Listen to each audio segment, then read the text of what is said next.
नमस्कार, आप देख रहे हैं वॉइस ऑफ कोटपूतली। डालते हैं आज की बड़ी खबर पर नजर। कोटपूतली में अल्ट्राटेक सीमेंट प्लांट के खिलाफ एनजीटी के आदेशों की पालना और पुनर्वास की मांग को लेकर जोधपुरा संघर्ष समिति के बैनर तले कलेक्ट्रेट के सामने पिछले 7 दिनों से चल रहा महापड़ाव आज प्रशासन के आश्वासन के बाद स्थगित कर दिया गया है। धरने में बड़ी संख्या में महिलाएं, बुजुर्ग, बच्चे और ग्रामीण शामिल रहे और अपनी मांगों के समर्थन में कर्मिक अनशन भी किया।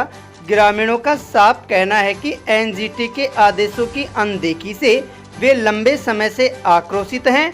प्रशासन ने पुनर्वास का प्रस्ताव सरकार को भेजने का आश्वासन दिया, जिसके बाद एसडीएम योगेश देवल ने अनशनकारियों को जूस पिलाकर अनशन तुड़वाया। इससे पहले महिलाओं ने कलेक्ट्रेट के मुख्य द्वार पर धरना देकर कोटपूतली विधायक हंसराज पटेल, मुंडावर विधायक ललित यादव समेत जिले के अन्य अधिकारियों को अंदर ही रोक दिया था। बाद में मुंडावर विधायक ललित यादव की मौजूदगी में हुई वार्ता से प्रशासन व ग्रामीणों के बीच सहमति बनी। ग्रामीणों ने स्पष्ट किया कि 301 दिनों से जारी उनका आंदोलन एनजीटी के आदेशों की पूर्ण पालना और पुनर्वास होने तक जारी रहेगा। 1300 दिन से ज़्यादा दिन इस मुद्दे को हो गया और आज भी जब मैं यहाँ आया था तो महिलाएं धरने पर बैठी हैं, अनशन पर बैठी हैं। इससे विचित्र समय हो नहीं सकता। मैंने इनकी पीड़ा सुनकर के कलेक्टर महोदय से बात करी थी। उन्होंने एक चिट्ठी लिख करके दी है अभी, जो पुनर्वास को लेकर के वो कंपनी का भी एक उसमें एक क्लोज डाला है। कंपनी ने भी इस बात पर एग्री किया है कि हम वन टाइम इनके पुनर्वास के लिए जो नॉर्म्स में जो है उसके लिए वो तैयार हैं करने के लिए। वो मना नहीं कर रहे, जिनको पैसा देना है वो लोग भी एग्री इसमें किया है। और अभी जो कमेटी में एसडीएम साहब ने बाकी तमाम लोगों ने इस पर साइन करके चिट्ठी हमें दी है। अभी आपको कॉपी में दूँगा भी। देखिए, लंबे समय की बात है और सरकार के कानों पर जू नहीं रहेंगी इस बात को लेकर के कि 300 से 400 लोगों की उस समय के बाद से आज तक जान चली गई। कितने लोग गंभीर बीमारियों से पीड़ित हो गए और सरकार जो है सर्कस में बिजी हो रही है। सरकार जो है आज देख रहे हो किस प्रकार से कानून व्यवस्था हो रही है। जेल के अंदर जो कैदी की मौत हो जाती है, लेकिन सरकार धरने पर बैठे व्यक्ति की सलाह लेने के लिए ना आने के लिए तैयार नहीं है। तो मैं तो इस बात पर निश्चित रूप से कहना चाहूँगा कि सरकार इस पर तुरंत संज्ञान लेकर के चिट्ठी जयपुर जाएगी। हम लोग उस पर बात करेंगे, इनको तुरंत पुनर्वास हो, एक साथ इनको घर अलग से दिया जाए, कॉलोनी प्रशासन सरकार दे, ताकि ये लोग अपना जीवन यापन कर सके और बीमारी से पीड़ित होकर के इनकी जान नहीं जाए। तो अभी तक तो पॉजिटिव रेस्पॉन्स इन्होंने दिया है और अगर फिर भी कोई बात आएगी तो मैंने ये कहा है कि अब आने वाले वक्त में विधानसभा चलेगी, उसमें आपकी बात को मजबूती से लोग रखने का काम करेंगे और सरकार को इस बात के ऊपर घुटने के ऊपर लाएंगे, इनको पुनर्वास दिलवा करेंगे। तो एनजीटी की पालना को लेकर भी कलेक्टर मैडम ने कहा है कि अभी जो 500 मीटर के दायरे में ब्लास्टिंग हो रही है उसको भी रुकवाने का हम लोग काम करेंगे और जो उनके एनजीटी की जो नॉर्म्स हैं, जो उनके अकॉर्डिंग हम लोग काम करवाने का काम करेंगे। और मैं समझ रहा हूँ कि जब कंपनी एग्री हो गई तो पुनर्वास की कार्रवाई बहुत जल्द हो जाएगी, ऐसा अब लग रहा है। उसका छठे बिंदु, जो 5 बिंदु की पालना पूर्ण हो चुकी है, छठा बिंदु जिसमें अभी पुनर्वास संबंधी अध्ययन आकलन करना था वो करते हुए रिपोर्ट भिजवाई जाए। तो उसमें रिपोर्ट तैयार हो रही थी और धरना जब बैठे तो इस सब हमने रिपोर्ट तैयार शेड्यूल कर दी और जो उसमें जॉइंट विभाग है, पोल्यूशन है, माइनिंग है, तहसीलदार रेवेन्यू है, इन्होंने जो जॉइंट रिपोर्ट दी वो आज उनकी मांग के अनुसार भिजवा दी गई। आज धरना उठ रहा है। अब तो धरना उठना चाहिए। उनकी सारी मांगे लगभग कौन है। पुनर्वास का कब तक करवा दिया जाएगा? कब तक? ये स्टेट लेवल का मामला, टाइम लगता है। सर, यहाँ जो हमारा महापड़ाव चल रहा है, ये अभी प्रशासन ने अभी जो लेटर दिया है हमारी पक्ष में रखा, भाई हम उसको आगे सरकार तक अपनी बात रखेंगे। हमारी मांगों को वाजिब माना है इन्होंने और एनजीटी आदेश की पालना होने तक हम जो है अभी हमारा जो मूल धरना यथावत जगह है मोहन पाचोत्रा में हमारा मंदिर प्रांगण में 13 दिन से चल रहा है, वहीं हमारा धरना चलेगा। परंतु जब तक एनजीटी आदेश की अक्षरशः पालना नहीं हो जाएगी, जब तक हमारा धरना चलेगा और हमारा पुनर्वास होने तक हमारा धरना चलेगा। तो आज जो महिलाएं अनशन पर बैठी थी, कुछ लोग यहाँ जो अनशन पर बैठे थे, अब उनका अनशन खत्म हो रहा है।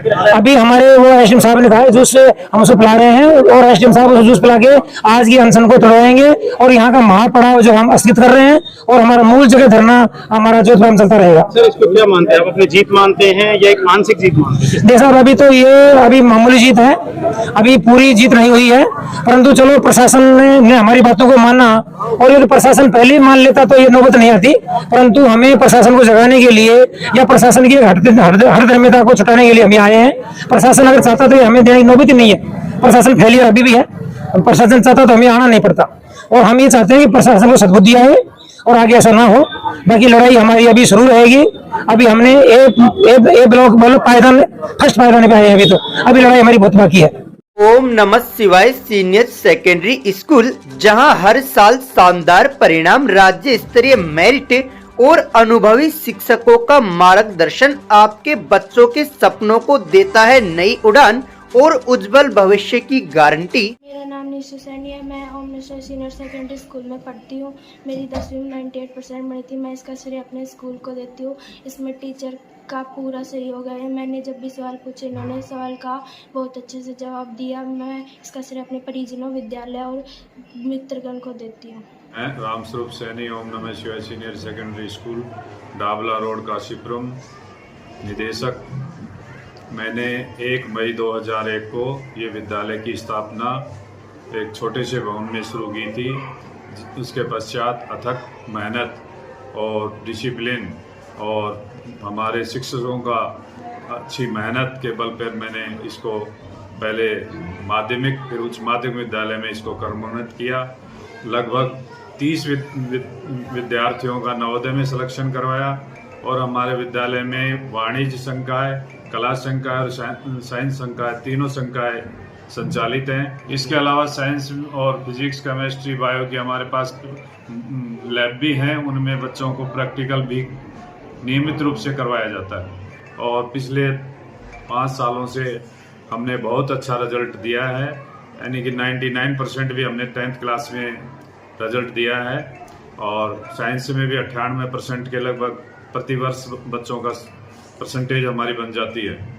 और इसके अलावा भी हमने खेल कूद में भी काफ़ी हम बच्चों से गतिविधियां करवाते हैं, जैसे खो खो, कबड्डी, रेसिंग और अन्य छोटे खेल भी करवाते हैं। इसके अलावा हम साइंस एग्जीबिशन भी चलाते हैं और इसके अलावा अन्य गतिविधियां बीच बीच में हम सांस्कृतिक कार्यक्रम भी संचालित करते हैं, मनाते हैं।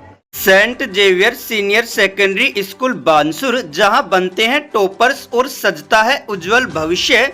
बोर्ड कक्षाओं में शानदार परीक्षा परिणाम के साथ विज्ञान, कला व कृषि संकाय में गुणवत्तापूर्ण शिक्षा प्रदान करने वाला क्षेत्र का भरोसेमंद विद्यालय।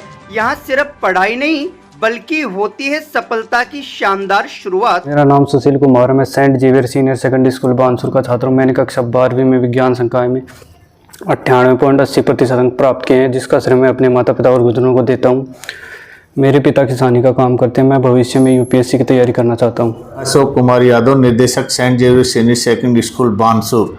हमारे विद्यालय में कक्षा 12 में सुशील कुमार प्रजापति ने 98.80% अंक अर्जित किए और 30 विद्यार्थियों ने 90% से अधिक अंक प्राप्त किए।